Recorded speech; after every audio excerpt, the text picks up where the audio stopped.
Shalom salam podcast eksposisi M116. Kita akan belajar apa tahta Daud yang seharusnya diduduki oleh Yesus. Kelahiran Yesus Kristus adalah salah satu peristiwa yang paling mulia dalam Alkitab, dan perayaannya pada hari Natal merupakan peristiwa penting dari tahun gereja.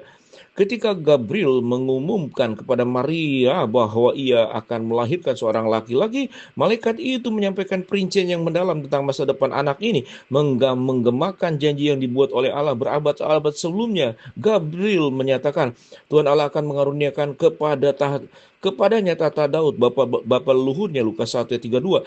Tata Daud yang dimaksud Gabriel adalah otoritas Yesus atas kerajaan mesianik. Kitab suci berjanji bahwa Yesus akan memerintah seluruh dunia dan akan membawa damai, Matius 25:31. Pernyataan Gabriel bahwa Yesus akan mewarisi tahta Daud merupakan pengulangan janji Allah tentang pemerintahan Mesias. Daud adalah orang yang berkenan di hati Allah, Kisah Rasul 13 ayat 22. Allah membuat perjanjian dengannya dalam 2 Samuel pasal yang ke-7. Allah berjanji bahwa putra Daud Salomo akan menggantikan sebagai raja Israel dan membangun bait suci. Aku akan membangkitkan keturunanmu, darah dagingmu, untuk menggantikanmu, dan aku akan mengokohkan kerajaannya. Dialah yang akan membangun rumah bagi namaku. 2 Samuel 7:12-13. Namun kemudian Allah memperluas janji mengenai tahta Daud. Aku akan mengokohkan tahta kerajaannya untuk selama-lamanya. 2 Samuel 7:13. Keluargamu dan kerajaanmu akan tetap untuk selama-lamanya di hadapanku. Tahtamu akan kokoh untuk selama-lamanya. 2 Samuel 7:16. Aku akan menjadi ayah dan ia akan menjadi anakku. Aku tidak akan pernah menjauhkan kasihku darinya seperti yang telah kulakukan terhadap pendahulumu. Aku akan mengangkatnya menjadi penguasa atas keluargaku, kerajaanku, untuk selama-lamanya. Katanya akan kokoh untuk selama-lamanya. 1 Tawari 17 ayat 13 sampai ke 14. Apa yang dimulai sebagai janji berkat bagi putra Daud, Salomo, berubah menjadi sesuatu yang lebih. Janji kerajaan yang kekal. Putra Daud yang lain akan merintah di tahta Daud, dan pemerintahnya akan berlangsung selamanya. Ini adalah referensi kepada Mesias, dan putra Daud adalah salah satu gelarnya. Malaikat yang berbicara kepada Maria mengatakan bahwa putranya Yesus akan menjadi orang yang menggenapi nubuat ini. Yesus disebut putra Daud dalam Matius 21 ayat 9. Berdasarkan janji-janji yang dibuat Allah kepada Daud dan Salomo, Mazmur 89 memberikan wawasan penting mengenai tentang sifat kekal tata Daud. Pemazmur menulis, aku akan mengikat perjanjian dengan orang pilihanku. Aku telah bersumpah kepada Daud hambaku. Aku akan menegakkan anak cucumu untuk selama-lamanya dan membangun tahtamu turun-temurun. Mazmur 89 ayat 3 sampai 4. Kemudian dalam Mazmur yang sama, Allah lebih jauh menekankan janji ini. Aku akan mengangkat dia menjadi anak sulungku dan paling mulia di antara raja-raja di bumi. Aku akan memelihara kasih setiaku kepadanya untuk selama-lamanya, dan perjanjianku dengan dia tidak akan pernah gagal. Aku akan mengokohkan garis keturunannya untuk selama-lamanya, tatanya selama langit ada. Mazmur 89 ayat 29 sampai dengan ayat yang ke-30. Ayat yang pertama dalam perjanjian baru memperkenalkan Yesus sebagai keturunan Daud. Inilah sisilah Yesus Kristus, anak Daud, anak Abraham. Matius 1 ayat 1, bandingkan juga Lukas 3:31. Sisilah Yesus dalam Matius dan Lukas demikian lebih dari sekedar memberikan rincian historis. Mereka menegaskan bahwa di dalam Yesus Allah menggenapi janjinya untuk menunggu seorang Mesias yang akan mendirikan kerajaan kekal. Penggenapan janji Allah kepada Daud oleh Yesus juga ditemukan dalam khotbah para rasul.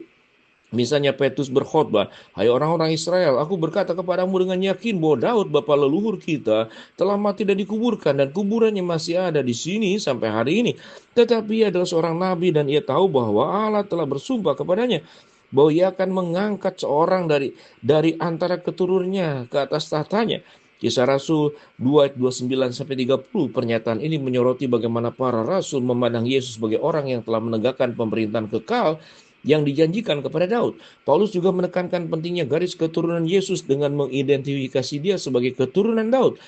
Roma 1 yang ketiga, ia menegaskan bahwa hubungan ini dengan dalam ringkasan Injil yang ringkas, ingatlah tentang Yesus Kristus yang telah bangkit dari antara orang mati, yang telah dari keturunan Daud. Inilah Injilku yang karenanya aku menderita bahkan dibelenggu seperti seorang penjahat.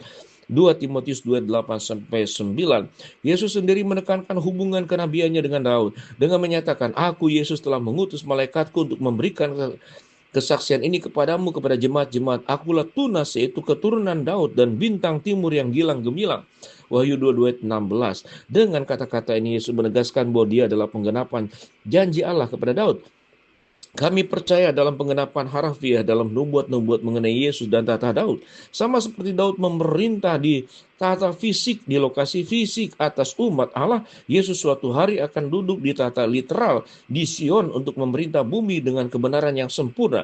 Aku telah melantik rajaku di Sion, gunungku yang kudus. Mazmur 2 ayat yang ke-6. Ia akan memberikan damai kepada bangsa-bangsa.